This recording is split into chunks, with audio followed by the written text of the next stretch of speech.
Hello friends, നമുക്കിന്ന് വ്യത്യസ്തമായ ഒരു ബ്രേക്ക്ഫാസ്റ്റ് ആയാലോ. ഇത് ബ്രേക്ക്ഫാസ്റ്റിന് മാത്രമല്ല, ഏത് സമയത്തും കഴിക്കാവുന്നതാണ്. മില്ലറ്റ് മിക്സാണ് ഇവിടെ ആദ്യം എടുത്തിരിക്കുന്നത്. പിന്നെ അതിനോടൊപ്പം നമ്മൾ ബേബി കോൺ എന്ന് പറയുന്ന ഇളം ചോളം, അതായത് കിളിന്ത് ചോളം എന്ന് വേണമെങ്കിൽ പറയാം, അതെടുത്തിട്ടുണ്ട്. ഒപ്പം കുറച്ച് തേങ്ങ ചിരകിയത്. ഇനി ആവശ്യമെങ്കിൽ മാത്രം നിങ്ങൾക്ക് മധുരം കൂടുതൽ വേണമെങ്കിൽ മാത്രം പഞ്ചസാര ചേർക്കാം. ഞാനത് പറയുന്നില്ല.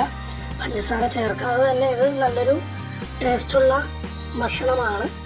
അപ്പോൾ തന്നെ അധികം പഴുക്കാത്ത ഏത്തപ്പഴം നുറുക്കിയത് ചേർത്ത് കൊടുക്കാം. ഇതെല്ലാം കൂടി നന്നായി ഒന്ന് മിക്സ് ചെയ്ത് കഴിക്കുകയാണെങ്കിൽ വളരെ സ്വാദിഷ്ടമായ ഒരു പോഷകസമൃദ്ധമായ ഭക്ഷണമാണ്.